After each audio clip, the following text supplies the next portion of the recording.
How do you adapt fantasy football strategy for best ball? Have you ever wondered how to change your fantasy football game when it comes to best ball leagues? The strategy is quite different from traditional formats. In best ball, your draft is the main event.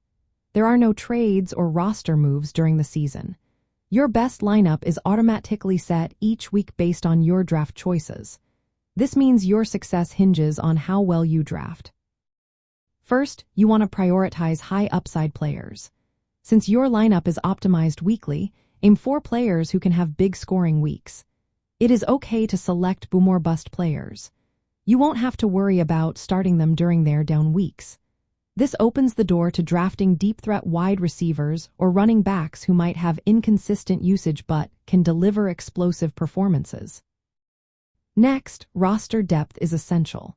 Best ball rewards having multiple players who can score well at each position. You need enough quality options so that the automatic lineup can choose the best scorers every week. This often means drafting more players at each position than you would in a standard league, especially at running back and wide receiver. Another effective strategy is stacking. This involves pairing a quarterback with one or more of his pass catchers, such as wide receivers or tight ends. Stacking increases the chances of high weekly scores since a quarterback's strong performance usually correlates with his receiver's success. Best ball's larger rosters and automatic lineup setting make stacking particularly effective for maximizing scoring potential. You also need to optimize positional allocation.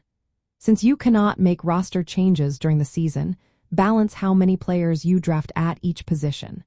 For example, if you select an elite quarterback early, you typically only need 1 or 2 quarterbacks total. Overinvesting in one position can lead to diminishing returns, as extra players at the same position won't contribute to your weekly scoring. Chasing spike weeks is another key strategy. Best ball rewards players who can have occasional huge scoring weeks rather than those who are simply consistent. Since the system always starts your highest scoring players, having multiple players capable of breakout performances is more beneficial than steady but unspectacular production. Lastly, consider the context of your league.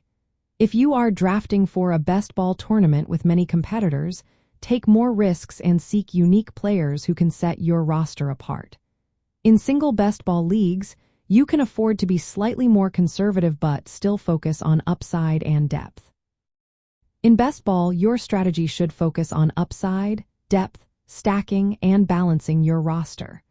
Remember, your team's weekly lineup will be automatically set, so your draft choices are everything. This approach is a refreshing change from season-long leagues where weekly decisions play a major role.